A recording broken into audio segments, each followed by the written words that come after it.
Nunca he creído en lo sobrenatural. Para mí, todo lo que no puede ser explicado con lógica o ciencia es solo superstición. Por eso, cuando mi amigo Pedro me contaba las extrañas historias de su pueblo, siempre pensaba que eran solo exageraciones, cosas que la gente del lugar inventaba para asustarse mutuamente. La más inquietante de todas, según él, fue la desaparición de una niña. La buscaron durante horas hasta que la encontraron en el bosque, acostada sobre el suelo húmedo y cubierto de musgo. Pero no estaba simplemente acostada, su cuerpo estaba torcido de una manera que desafiaba toda lógica humana. Tenía la cabeza hacia atrás, los ojos en blanco, la boca abierta como si gritara en silencio y lo más perturbador, sus pies, de manera imposible, se movían con una precisión espeluznante, trenzando su propio cabello en patrones intrincados casi imposibles de replicar.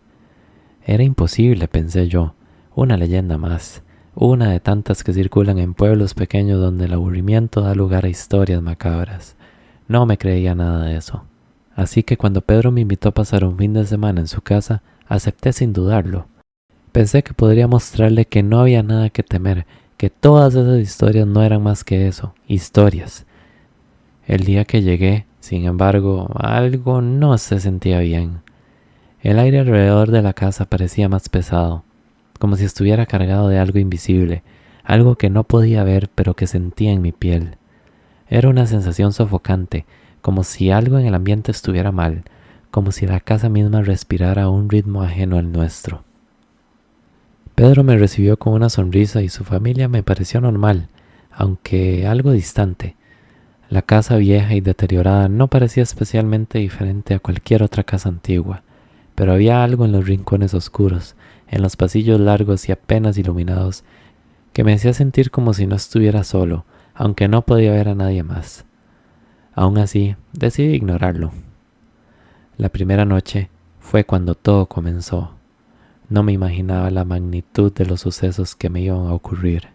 Me instalé en el cuarto de huéspedes, una pequeña habitación al final de un largo pasillo que apenas tenía una luz tenue que oscilaba, amenazando con apagarse en cualquier momento. Me acosté dispuesto a dormir cuando escuché algo.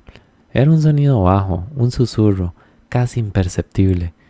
Al principio pensé que era el viento que se colaba entre las ventanas mal selladas, pero el susurro no cesaba. Se hacía más nítido, más cercano. Parecía como si alguien estuviera hablando en voz baja, pero no en un idioma que yo conociera. El sonido era rápido, casi frenético, y resonaba en algún lugar lejano de la casa. Me levanté con el corazón latiéndome rápido y salí al pasillo. Allí, el silencio era absoluto, opresivo. Sentía que algo estaba observándome desde las sombras, aunque no había nada a la vista. Justo cuando me giré para volver a la habitación, algo al final del pasillo llamó mi atención. La puerta del cuarto de los padres de Pedro estaba entreabierta y una sombra parecía moverse adentro. El miedo me invadió, pero mi curiosidad fue más fuerte. Avancé lentamente, tratando de no hacer ruido. Cuando llegué lo suficientemente cerca, empujé la puerta con cautela y lo que vi me dejó helado. La madre de Pedro estaba en la cama, pero su cuerpo no tenía forma humana. Estaba torcida en ángulos imposibles, con las piernas dobladas hacia atrás, casi tocando su cabeza, y los brazos colgando como si fueran meros accesorios sin huesos. Pero lo peor era su rostro. Tenía los ojos abiertos, pero no miraban nada. Estaban vacíos, como si su alma hubiera abandonado su cuerpo, dejando solo una cáscara, y su boca se abría y cerraba lentamente, emitiendo un murmullo apenas audible, el mismo que había escuchado antes.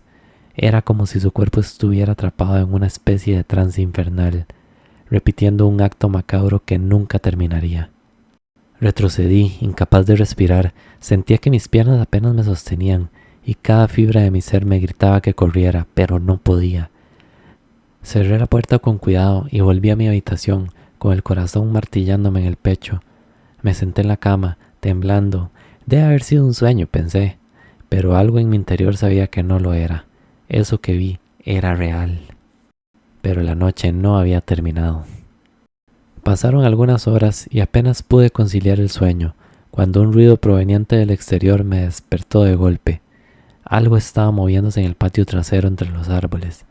Me acerqué a la ventana y al principio no vi nada, Pero entonces lo noté, una figura flotando entre las sombras, moviéndose lentamente. Al principio pensé que era un animal, pero cuando mis ojos se ajustaron a la oscuridad, me di cuenta de que lo que veía no era nada que pudiera reconocer. Era una figura humana, pero no tenía piernas. Flotaba a unos centímetros del suelo y su cuerpo parecía retorcerse de manera antinatural, como si fuera jalado por hilos invisibles.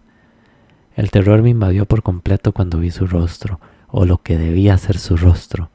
No había nada allí, solo una masa oscura que se retorcía, cambiando de forma, como si su cara estuviera en constante deformación.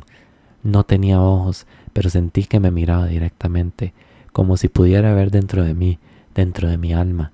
Era una sensación aterradora, indescriptible. Retrocedí bruscamente, tropezando con la cama. Sentí que algo frío y viscoso comenzaba a colarse bajo la puerta de mi habitación, como si una sombra se estuviera filtrando desde el pasillo. Y entonces lo escuché, un golpe fuerte en la puerta, primero uno, luego otro, y luego una serie de golpes frenéticos como si algo estuviera desesperado por entrar. Corrí hacia la puerta y la sostuve con todas mis fuerzas. Estaba temblando.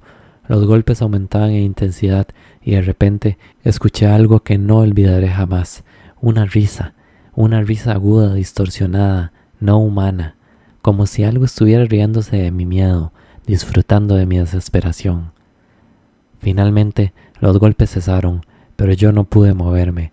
Me quedé pegado a la puerta, sin atreverme a abrirla, con el cuerpo completamente rígido, esperando que lo que fuera que estaba afuera se marchara. A la mañana siguiente, cuando vi a Pedro, intenté contarle lo que había sucedido, esperando que todo hubiera sido un mal sueño. Pero Pedro no se sorprendió, simplemente me miró, con los ojos llenos de una seriedad que nunca antes había visto en él, y me dijo: «Te lo advertí, aquí pasan cosas que no tienen explicación». Desde ese día nunca volví a ser el mismo. Dejé ese pueblo lo más rápido que pude, pero algo me siguió, lo sé. A veces en la oscuridad de mi habitación escucho ese susurro, el mismo que oí aquella noche. Y sé que algún día esa cosa regresará por mí. Si te gustó esta historia, te invito a que veas las otras que tengo en mi canal y te suscribas para más contenido como este. Buenas noches.